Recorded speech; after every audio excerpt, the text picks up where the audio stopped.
എബ്രായർ 7-ാം അധ്യായം. ശാലേം രാജാവും അത്യുന്നതനായ ദൈവത്തിന്റെ പുരോഹിതനുമായ ഈ മെൽക്കീസേദെക്ക് രാജാക്കന്മാരെ ജയിച്ച് മടങ്ങി വരുന്ന അബ്രഹാമിനെ എതിരേറ്റ് അനുഗ്രഹിച്ചു. അബ്രഹാം അവന് സകലത്തിലും 10 കൊടുത്തു. അവന്റെ പേരിന് ആദ്യം നീതിയുടെ രാജാവെന്നും പിന്നെ ശാലേം രാജാവ് എന്നു വെച്ചാൽ സമാധാനത്തിന്റെ രാജാവ് എന്നും അർത്ഥം. അവന് പിതാവില്ല, മാതാവില്ല, വംശാവലിയില്ല, ജീവാരംഭവും ജീവാവസാനവും ഇല്ല. അവൻ ദൈവപുത്രന് തുല്യനായി എന്നേക്കും പുരോഹിതനായിരിക്കുന്നു. ഇവൻ എത്ര മഹാൻ എന്ന് നോക്കുവിൻ. ഗോത്രപിതാവായ അബ്രഹാം കൂടെയും അവന് കൊള്ളയുടെ വിശേഷ സാധനങ്ങളിൽ 10 കൊടുത്തുവല്ലോ. ലേവി പുത്രന്മാരിൽ പൗരോഹിത്യം ലഭിക്കുന്നവർക്ക് ന്യായപ്രമാണപ്രകാരം ജനത്തോട് ദശാംശം വാങ്ങുവാൻ കൽപ്പനയുണ്ട്. അത് അബ്രഹാമിന്റെ കടിപ്രദേശത്ത് നിന്ന് ഉത്ഭവിച്ച സഹോദരന്മാരോട് ആകുന്നു വാങ്ങുന്നത്. എന്നാൽ അവരുടെ വംശാവലിയിൽ ഉൾപ്പെടാത്തവൻ അബ്രഹാമിനോട് തന്നെ ദശാംശം വാങ്ങിയും വാഗ്ദത്തങ്ങൾ പ്രാപിച്ചവനെ അനുഗ്രഹിച്ചുമിരിക്കുന്നു. ഉയർന്നവൻ താണവനെ അനുഗ്രഹിക്കുന്നു എന്നതിന് തർക്കം ഏതുമില്ലല്ലോ. ഇവിടെ മരിക്കുന്ന മനുഷ്യർ ദശാംശം വാങ്ങുന്നു, അവിടെയോ ജീവിക്കുന്നു എന്ന സാക്ഷ്യം പ്രാപിച്ചവൻ തന്നെ. ദശാംശം വാങ്ങുന്ന ലേവിയും അബ്രഹാം മുഖാന്തരം ദശാംശം കൊടുത്തിരിക്കുന്നു എന്ന് ഒരു വിധത്തിൽ പറയാം. അവന്റെ പിതാവിനെ മൽക്കീസേദെക്ക് എതിരേറ്റപ്പോൾ ലേവി അവന്റെ കടിപ്രദേശത്ത് ഉണ്ടായിരുന്നുവല്ലോ.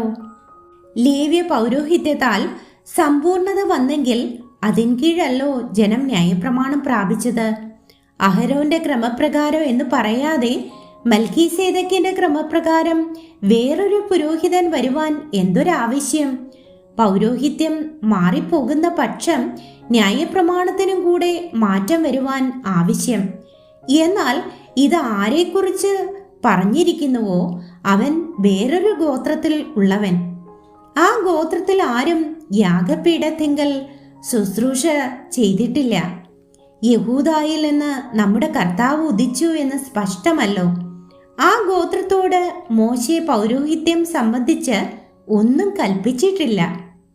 ജഡസംബന്ധമായ കൽപ്പനയുടെ പ്രമാണത്താലല്ല, അഴിഞ്ഞു പോകാത്ത ജീവന്റെ ശക്തിയാൽ ഉളവായ വേറെ ഒരു പുരോഹിതൻ മൽക്കീസേദെക്കിന് സദൃശനായി ഉദിക്കുന്നു എങ്കിൽ അത് ഏറ്റവും അധികം തെളിയുന്നു. നീ മൽക്കീസേദെക്കിന്റെ ക്രമപ്രകാരം എന്നേക്കും പുരോഹിതൻ എന്നല്ലോ സാക്ഷീകരിച്ചിരിക്കുന്നത്. മുൻപിലത്തെ കൽപ്പനയ്ക്ക് അതിന്റെ ബലഹീനതയും നിഷ്പ്രയോജനവും നിമിത്തം നീക്കവും ന്യായപ്രമാണത്താൽ ഒന്നും പൂർത്തി പ്രാപിച്ചിട്ടില്ലല്ലോ. നാം ദൈവത്തോട് അടുക്കുന്നതിനുള്ള ഏറെ നല്ല പ്രത്യാശയ്ക്ക് സ്ഥാപനവും വന്നിരിക്കുന്നു. അവർ ആണ കൂടാതെ പുരോഹിതന്മാരായി തീർന്നു.